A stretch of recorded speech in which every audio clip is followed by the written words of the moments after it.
দেখো মালিক এই প্রশ্নটা কী বলছে, বলছে তিনটে নাম্বার আছে 5, 17, 12, ঠিক আছে, তাদের হচ্ছে যোগফল হচ্ছে ফার্স্ট আর থার্ড নাম্বারের যোগফল হচ্ছে সেকেন্ড নাম্বারের থেকে 50 বেশি। মানে বলতে চাইছে যদি আমি এখানে রেশিও মানে কি 5x, রেশিও মানে কি এক্স তো না, তাহলে 5x যদি এখানে হয়, 7x যদি এখানে হয়, এটা যদি 12x হয়, সেকেন্ড 12x যদি এখানে হয়, তো বলতে চাইছে ফার্স্ট আর থার্ড নাম্বার মানে এইটার এটার যোগফল 5x প্লাস 12x, এই দুটোর যোগফল হচ্ছে 7x এর থেকে 50 বেশি। প্রশ্নতেই বলা আছে দেখো 7x এর থেকে 50 বেশি, ঠিক আছে।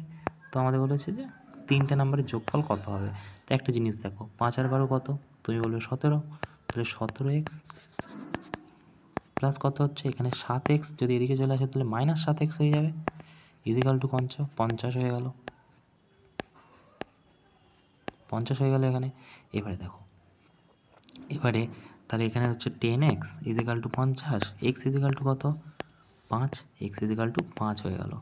তো আমাদের বলেছে কি তিনটে নাম্বারের যোগফল কত, দ্য সাম অফ 3 নাম্বার। আচ্ছা তিনটে নাম্বার কত, তুমি বলে প্রথম নাম্বার তো হচ্ছে 5x, তার মানে 25, সেকেন্ড নাম্বার হচ্ছে 7, 5 7 35, আর থার্ড নাম্বার হচ্ছে 5 12 60।